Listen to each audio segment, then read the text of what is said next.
Essere.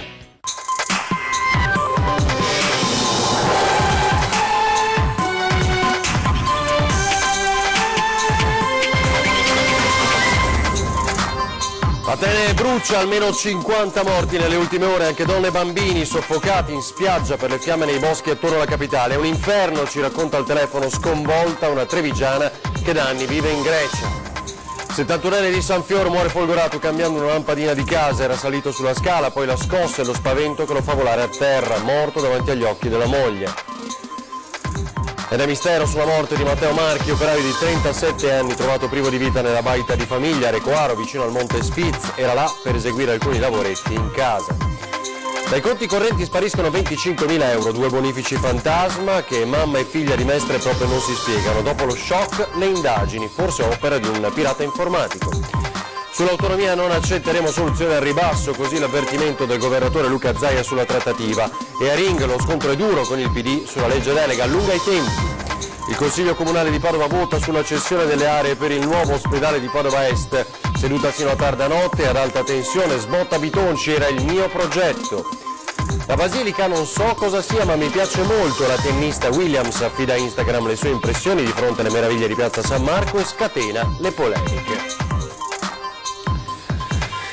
Buongiorno e ben ritrovati in diretta con l'informazione di Antena 3, questa è la nostra prima edizione, inevitabilmente dedichiamo l'apertura al dramma che sta vivendo la Grecia da diverse ore con questi devastanti incendi spinti anche da venti che soffiano a oltre 100 km all'ora. Stanno bruciando le zone limitrofe alle spiagge proprio frequentate dagli ateniesi in particolar modo, ma lì vive una cittadina veneta, una trevigiana, che ci aggiorna al telefono. Pochi istanti fa l'abbiamo sentita su quella che è la situazione. I morti sarebbero saliti a 56. Sentiamo. La Grecia in fiamme, oltre 50 le vittime accertate finora, centinaia i feriti. L'Europa sconvolta dalle notizie che arrivano dall'Egeo per i violentissimi incendi che stanno divampando in diverse zone del paese. L'area più colpita, quella nella quale si è verificato il maggior numero di vittime, è quella di Mati, località balneare ad una quarantina di chilometri da Atene. E proprio ad Atene abbiamo raggiunto al telefono la dottoressa Maria Valeria Pomini, psicoterapeuta trevigiana, che da anni si è trasferita nel capoluogo greco. È stata nella zona abitata da abitanti locali, molti ateniesi hanno la seconda casa in quella zona e quindi più che altro credo che si tratti di, le vittime credo che siano greci. È una zona altamente abitata e purtroppo un vento fortissimo ha portato fuoco proprio nella zona delle abitazioni, per cui le persone sono state così assolutamente intrappolate, hanno cercato di fuggire verso il mare, ma moltissimi purtroppo sono stati raggiunti dal fuoco prima, quindi stiamo parlando di 54 vittime, mi sembra di aver sentito le ultime notizie, molti feriti. Sì, è una tragedia veramente assurda. Il governo ha dichiarato lo stato d'emergenza e soccorsi si stanno muovendo da tutta Europa. La Farnesina sta verificando l'eventuale coinvolgimento di connazionali nella tragedia. La morte di un 71enne folgorato mentre stava cambiando una lampadina a casa. Era salito sulla scala per cambiare alcune lampadine nella sua abitazione in viale Pordenone a Porto Gruaro, un'operazione di per sé banale ma che si è rivelata fatale per Giancarlo Botteon, 71 anni, originario di San Fior, residente nella città dell'Emene con la famiglia. Ieri sera, poco prima delle 19, l'uomo stava sistemando una lampadina quando all'improvviso è stato investito da una scarica elettrica così forte da farlo cadere a terra dalla scaletta sulla quale era salito. I familiari hanno immediatamente chiamato il 118, ma ogni tentativo di rianimare il 71enne è stato vano. Ancora non è chiaro se ad ucciderlo sia stata la scarica elettrica o il colpo alla testa preso nella caduta. Sul posto sono intervenuti anche i carabinieri, pare che non vi siano dubbi sulla natura accidentale dell'accaduto. La procura ha aperto un'inchiesta. Botteone era molto conosciuto e ben voluto a Porto Gruaro, dove faceva anche il sacrestano nella parrocchia di San Nicolò. Ed è senza spiegazione la morte di un 37enne nella zona di Recoaro, vicino al Monte Spitz, era nella baita di famiglia. È stato ritrovato senza vita nella baita in zona Montespizio, dove si era recato per il weekend. A fare la tragica scoperta il fratello, che non riuscendo a contattarlo telefonicamente ha raggiunto il posto. Quello è sempre stato il rifugio di Matteo Marchi, un operaio di 37 anni. Vi era salito domenica per fare dei lavori di manutenzione, non è più sceso. Matteo abitava in Contrada Benetti, sulle colline che precedono il centro abitato di Recoaro Terme. Sul posto è arrivato il personale del 118, che però non ha potuto fare altro che constatarne il decesso. Probabilmente Matteo è mancato per un arresto cardiaco, ma il magistrato ha disposto comunque l'autopsia. Per gli accertamenti del caso sono intervenuti anche i carabinieri della stazione di Recoaro. E il corpo riaffiorato nel canale Brentella ieri pomeriggio a Padova sarebbe quello di un anziano scomparso da qualche giorno. Ci aggiorna Francesco Ratai. È di un 64enne di Vigo d'Arzere il cadavere riaffiorato dal canale Brentelle lunedì nel tardo pomeriggio. Un passante l'aveva notato e aveva allertato le forze dell'ordine, che hanno recuperato il corpo e constatato che fosse l'anziano la cui scomparsa era stata denunciata sabato scorso. In tasca un biglietto che ha permesso di contattare la famiglia. Con molta probabilità è stato l'uomo a togliersi la vita. Sentite ora questa storia che ha davvero dell'incredibile. Spariscono all'improvviso dai due conti correnti 25.000 euro. Madre e figlia disperate si rivolgono alle forze dell'ordine, forse opera di un pirata informatico. Ci aggiorna in diretta al telefono Tiziana Bolognani da Venezia. Tiziana.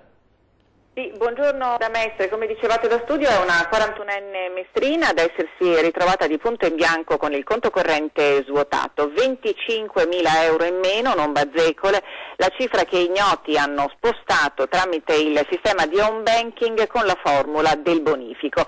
Era tutto quanto possedevo, ha detto la 41enne agli agenti della polizia postale, che hanno avviato immediate e minuziose indagini per risalire alla identità di chi si è impossessato in modo fraudolento di password, username e chiavetta, che sono stati violati incredibilmente. Nel caso in cui non fossero acclarate responsabilità a carico della correntessa, il denaro fortunatamente potrà essere rimborsato dalla banca. I cyberpoliziotti sono al lavoro e forse chi ha manomesso quel conto corrente, il conto corrente della donna, potrebbe avere le ore contate. Da Mestre è tutto, a voi. Grazie a Tiziana Bolognani. Dunque gli aggiornamenti poi a partire dalle 19, lo sapete, nel telegiornale di Venezia Mestre. Vediamo se è già pronto anche Tommaso Stoppa, ci racconta di questi attimi di grande apprensione per una bimba in auto insieme ai genitori, bimba di 2 anni, si stava recando con i genitori in Puglia quando all'improvviso ha rischiato di soffocare. Tommaso. Sì, buongiorno a tutti da Venezia. Bruttissima avventura per una famiglia di nostri concittadini diretta in Puglia per le vacanze. La morte di una bambina piccolissima è stata evitata soltanto grazie all'intervento di una pattuglia della polizia stradale di Avellino in servizio sulla 16 Napoli-Canossa. Mentre i genitori veneziani di questa bimba di appena 2 anni stanno appunto diretti verso la Puglia, la bimba ha avuto una gravissima e improvvisa crisi respiratoria, è diventata cianotica e ha preso conoscenza all'interno dell'auto. Il padre ha chiamato immediatamente il 118, ma ogni secondo era prezioso. La chiamata è stata intercettata da 2 agenti della Polstrada che erano in servizio all'altezza di Monteforte Irpino, a pochi chilometri da Avellino. Si sono precipitati sul posto, si sono resi conto della gravità della situazione, per cui senza attendere l'ambulanza hanno chiamato l'ospedale per preallertarlo, dopodiché hanno scortato a sirene spiegate l'auto dei genitori fino al reparto, dove la bimba è stata sottoposta d'urgenza a pratiche rianimatorie che le hanno salvato la vita. Non ci sono altre notizie da Venezia, per il momento è tutto. Ulteriori aggiornamenti nella prossima edizione dei nostri telegiornali. Esatto, grazie Tommaso Stoppa. 2 ragazzi minorenni sono stati denunciati dai carabinieri a Venezia per il furto di un barchino slegato dagli ormeggi in Canal San Pietro. Il proprietario del natante si era recato nella caserma dell'Arma per denunciare il furto, avvenuto la notte precedente, ma proprio in quel momento gli è giunta la telefonata di un amico che lo avvisava di aver visto il suo barchino con a bordo 2 sconosciuti navigare nella laguna antistante Sant'Elena. A questo punto i carabinieri del 112 i carabinieri della stazione del Castello hanno chiamato la centrale operativa per diramare le ricerche del natante. All'inseguimento si è lanciato con una barca prestata da amici anche la vittima del furto. Il barchino è stato intercettato dai carabinieri, lo avete visto in queste immagini, nei pressi di San Lazzaro, è riconosciuto al proprietario. I 2 minorenni sono stati denunciati per furto aggravato e affidati ai genitori. Dopo l'ex Serena adesso siamo a Treviso, un nuovo massiccio blitz, ieri ve lo abbiamo raccontato di fatto in diretta, blitz della polizia locale nel quadrante dello Spaccio a Treviso. Decine di individui identificati e un ragazzo minorenne segnalato alla prefettura come assuntore, ma va oltre i numeri il bilancio dell'operazione antidroga effettuata ieri pomeriggio dalla polizia locale di Treviso tra Porta Altinia, via Orioli, Riviera Santa Margherita e i giardinetti di Sant'Andrea. Il comune ha voluto che i vigili fossero ben visibili per dare un segnale a chi in quell'area spaccia e delinque. Il quadrante dello spaccio, quello intercettato dagli agenti, dalle 16 alle 18, tutti gli operatori in turno pomeridiano sono stati impegnati nelle attività di controllo degli abituali frequentatori della zona con l'ausilio dell'unità cinofila. Una massiccia presenza di uomini e mezzi che si è conclusa ai giardini di via Toniolo, già perlustrati anche nelle scorse mattine dalle forze dell'ordine. Qui sono stati controllati decine di frequentatori, 2 le multe per detenzione di alcolici e l'emissione di altrettanti DASP urbani che impediranno ai destinatari di rientrare a breve in città. Non vorrei che tutti si accontentassero della soluzione al ribasso. Parole del governatore Luca Zaia, irritato in un'intervista al Corriere della Sera oggi sull'iter per l'autonomia. Non so, magari è solo una sensazione, dice: sento fare da alcuni azzeccagarbugli ipotesi che i veneti non possono accettare il referendum. Dice: è stata un'iniziativa del Veneto, cui poi si è aggiunta la Lombardia, quindi l'Emilia che si è agganciata senza referendum approfittando dell'abbrivio da noi creato. Ora vedo che mezza Italia chiede autonomia, Liguria, Campania, Puglia, Toscana, Marche. Ecco, io non vorrei che si approfittasse di questo improvviso interesse per prospettare a tutti e per tutti ipotesi limitate e inaccettabili.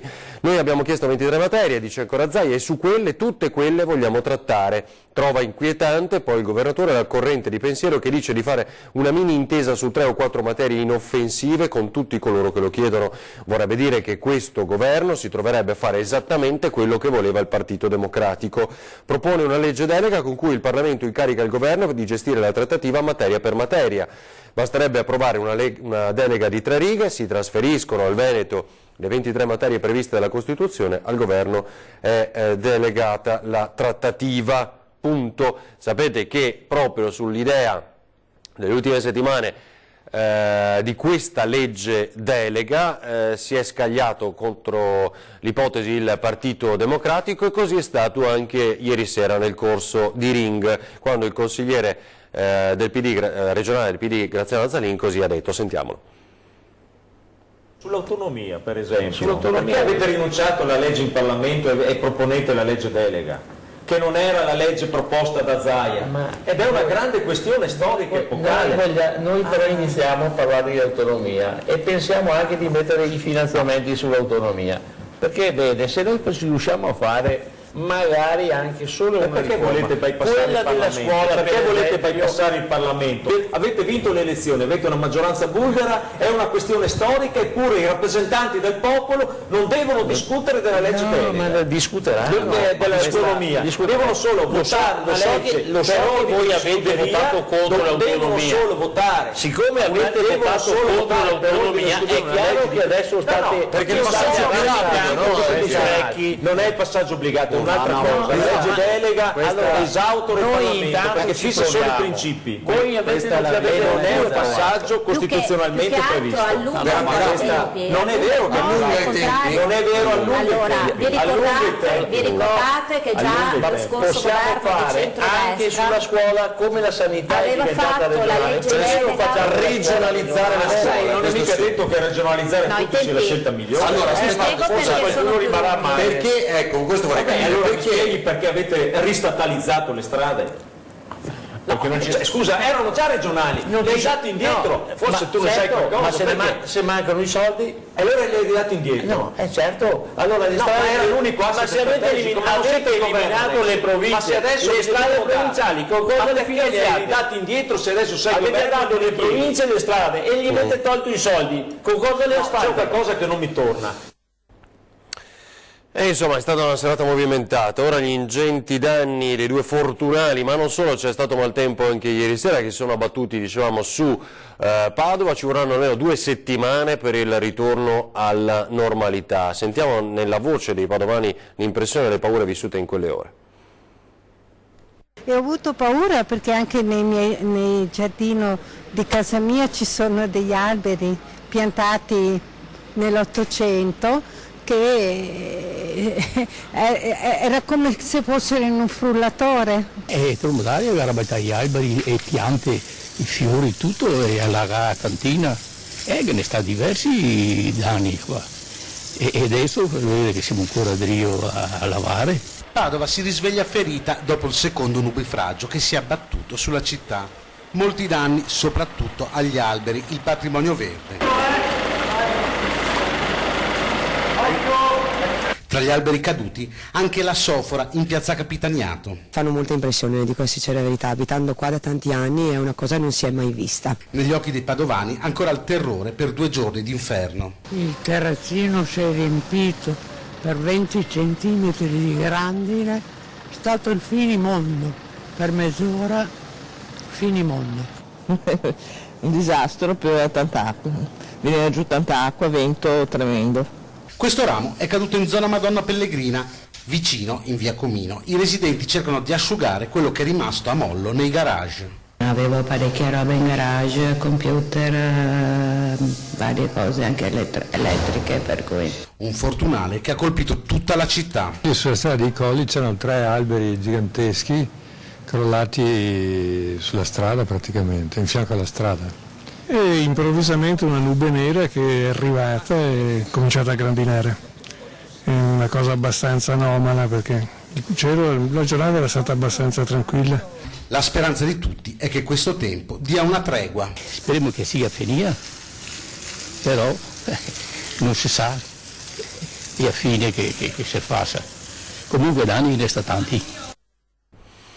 Vediamo davvero, perché ogni giorno ne scopriamo una nuova, e questa è una nuova paura che vivono i cittadini del Veneto appena vedono addensarsi delle nubi. Allora, invece torna il sereno questa mattina, ma è stata una notte davvero lunga in Consiglio Comunale a Padova. Il tema è quello del nuovo ospedale, si votava sulla cessione gratuita delle aree e l'attuale opposizione, quindi con l'ex sindaco Bitonci, all'attacco perché sostiene che questo fosse il progetto che loro volevano.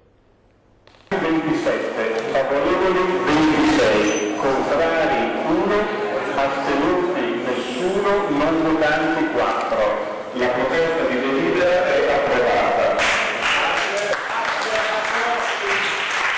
Arriva verso mezzanotte il via libera del Consiglio Comunale alla cessione gratuita delle aree di Padova Est alla Regione per la costruzione del nuovo polo ospedaliero. Un voto quasi unanime, 26 i sì, un voto contrario, quello del consigliere pentastellato Simone Borile. Daniela Ruffini e i 3 consiglieri di libero arbitrio guidati da Matteo Cavatton non hanno votato. L'operazione Padova Est non mi convince la costruzione di un nuovo ospedale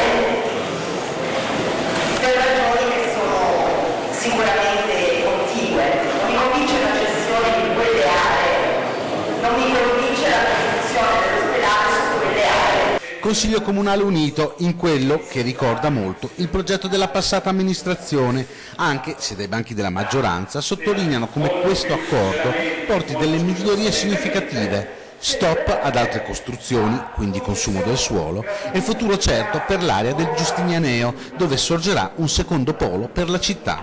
L'opposizione, per voce di Massimo Bitonci, annuncia il proprio voto favorevole, ma attacca la Giunta. Avete detto che la cessione prospettata dall'associazione Bitonci sarebbe stata una cessione contro, ovviamente non poteva essere gratuita, e la Corte dei Conti avrebbe provato a che dire assolutamente non è vero. Alla fine siete andati sull'autoprogetto, caro sindaco. Allora vorrei che questa sera lei, come ha fatto prima il consigliere Torri, dicesse una volta per tutti: abbiamo sbagliato in campagna elettorale per una cosa. Tifo da sovrastadio in consiglio comunale, soprattutto quando prende la parola il consigliere comunale della lista Giordano, Carlo Pasqualetti. Consigliere che aveva sostenuto la passata amministrazione per poi farla cadere, ha potuto concludere il suo discorso solo dopo che i supporter della minoranza hanno lasciato l'aula. A settembre dunque si concretizzerà la cessione di 52 ettari di terreno a San Lazzaro in piena proprietà e senza nulla in cambio all'azienda ospedaliera, cessione su cui noi vigileremo.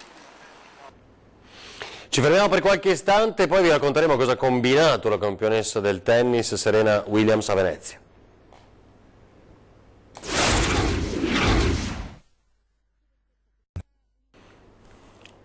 Torniamo in diretta alla nostra prima edizione. Allora, quel video di Serena Williams ai tanti fan, milioni, follower del suo Instagram, certo non nella versione della miglior guida turistica veneziana. Vediamo cosa è successo. So we're doing tourist things in Venice and we're in a major tourist area. Piazza San Marco. Piazza San Marco. Visita veneziana per la regina del tennis Serena Williams, entusiasta di Piazza San Marco, pur ammettendo candidamente ai suoi 9 milioni di followers di non avere idea di dove si trovi e di non aver mai sentito parlare di Basilica e Campanile. I'm not sure what that is, but it's beautiful. It's just amazingly pretty here. And look, that is Rapunzel's Tower. Quella deve essere la torre di Raperonzolo, scherza indicando il Paron de Casa, esternazione che ha immediatamente suscitato un dibattito tra il serio e il faceto su quanto i turisti che visitano la città ne comprendano e ne apprezzino davvero il valore artistico e culturale.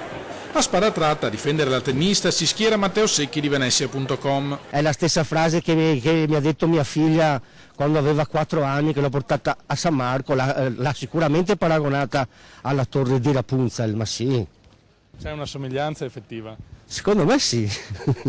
Le reazioni dei turisti americani a Venezia, fa notare Secchi, non sono poi molto diverse da quelle di noi veneziani quando andiamo in giro per il mondo. È che la frase l'ha detta lei. Io per esempio quando sono stato spesso a Venice Beach in California l'ho paragonata a Sant'Erasmo. È che lo dico io e non mi conosce nessuno, lo dice lei, fa il giro del mondo. Un problema culturale in fondo c'è, riconosce comunque il militante della storica associazione cittadina, ma la colpa non è forse solo delle tenniste. Non è una novità che moltissime persone nel mondo non sanno molto di Venezia, forse magari è anche colpa nostra che non sappiamo spiegare Venezia al mondo ed è questa la necessità di spiegarla Venezia a tutto il mondo. È una città unica, devono venire gli altri a Venezia. E ora il singolare caso della sparizione di migliaia di buoni pasto a Castelfranco Veneto. Il comune ha presentato denuncia. Denuncia in procura del comune di Castelfranco Veneto. Buoni pasto per circa 6.000 euro destinati ai dipendenti comunali letteralmente spariti. Da qui l'esposto dell'ente pubblico per violazione, sottrazione e soppressione di corrispondenza. L'accusa è stata ipotizzata in base alle circostanze in cui i buoni si sono volatilizzati, dopo cioè che il pacco che li conteneva era stato consegnato all'ufficio postale. Teoricamente il pacco in questione conteneva 2.665 buoni da 5,29 euro ciascuno, scaduti nel dicembre 2017, non più spendibili ma lo stesso incassabili. Buoni che ormai il personale del municipio non usava neppure più, essendo passato a quelli elettronici. Buoni cartacei dunque che andavano restituiti all'azienda che li ha emessi, che tuttavia ha ben presto comunicato di averne ricevuti solamente 1.578, spariti più di 1.000 per un valore di 5.750 euro. E manca anche la copia della bolla di accompagnamento. Che siano andati persi o siano stati volontariamente rubati, il comune si è tutelato presentando denuncia, così da non pagare ciò che i dipendenti non hanno consumato e andare a fondo dell'accaduto. Le piogge abbondanti di queste ultime settimane non bastano, se non si fa qualcosa al più presto per il Piave il fiume rischia di morire di sete. Se non proprio così in secca totale come l'anno scorso nel 2012, poco ci manca. È la fine che farà con frequenza sempre maggiore il Piave. anche in periodi come questo in cui paradossalmente le precipitazioni non mancano, perché la portata del grande fiume è sempre più influenzata dai bacini idroelettrici a monte e dai prelievi per l'irrigazione a valle, al punto da abbassarne la portata anche a 10 metri cubi al secondo, il minimo vitale, come è successo a fine giugno all'altezza di Macerata. La denuncia arriva ancora una volta da Italia Nostra e Lega Ambiente, per le quali, se non si interviene, il destino del Piave è segnato. Noi abbiamo pronto un esposto denuncia, perché a nostro avviso, come Lega Ambiente, pensiamo che siamo di fronte al disastro ambientale. E per il disastro ambientale la legge del 2015 parla proprio di ecoreato. Per scongiurare la morte del fiume bisogna in pratica, come impone l'Europa, aumentarne la portata minima, che attualmente è di 10 metri cubi al secondo, che però non basta, si deve passare al più presto al cosiddetto deflusso ecologico. Dobbiamo arrivare in tempi brevi, cambiando lentamente se volete anche, ma nel giro di 2 o 3 anni dobbiamo arrivare ai 30 metri cubi al secondo, altrimenti il fiume muore. Principale impedimento all'adozione del deflusso ecologico, secondo Lega Ambiente, sarebbero gli operatori dell'energia e i consorzi di bonifica. E sono l'Enel e i consorzi, c'è un abbraccio mortale tra questi, tanto che quando io ho sollevato il problema della secca del 29 giugno, a un certo punto mi è stato detto abbiamo parlato con l'Enel per farci garantire un po' di acqua in fiume Piave. Il fiume Piave nella nostra zona, nel medio Piave, è in pratica un canale scolmatore. Si utilizza tutta l'acqua e si lascia quella che è in più, secondo il consorzio di bonifica. Dal Piave al Sile, fiume di risorgiva e quindi in un certo senso figlio del primo. Qui le associazioni, schierate dallo stesso lato dei pescatori, chiedono al comune di rispettare la normativa del Parco del Sile e di mettere fine allo sfalcio delle alghe con le cosiddette barche motozappa, che invece di tagliare le alghe le strappano dal fondale, insabbiando le acque e causando la morte della fauna acquatica. Scavano il fondo per togliere le alghe. Non si può fare e chiediamo naturalmente anche che qualcuno adesso risponda dei danni fatti. Noi abbiamo speso 20.000 euro per ripopolare con la Marmorata. Bene, è tutto, ci rivediamo tra poco perché c'è ore 13 sul tema della salute, come ogni martedì, le nuove frontiere della pneumologia. In studio ci sono la dottoressa Micaela Romagnoli, direttore dell'unità operativa complessa di pneumologia all'ospedale Cafoncello di Treviso, e il dottor Riccardo Drigo, dell'unità operativa complessa ma del distretto di Asolo. E poi questa sera c'è 20:10, non dimenticatelo, sui temi di attualità con Alberto Villanova, consigliere regionale della Lega, e Nicolò Rocco del Partito Democratico. È tutto, tra poco ore 13, adesso le previsioni meteo per le prossime ore. Buona giornata.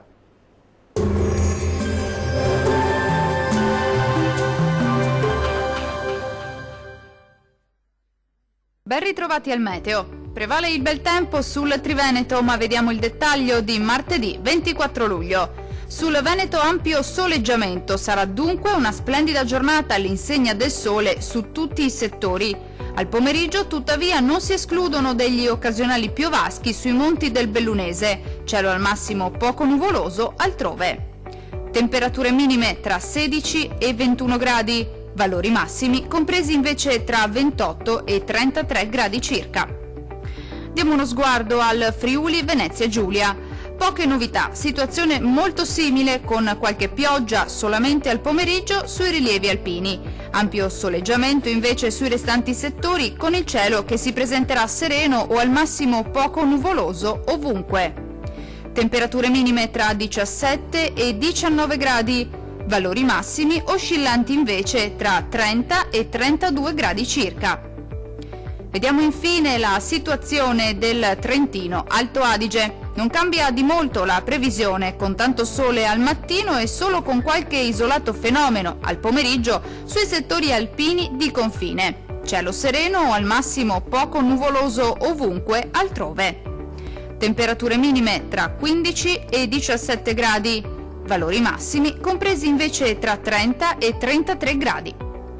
Dal meteo di Antenna 3 per ora è tutto. Arrivederci al prossimo aggiornamento.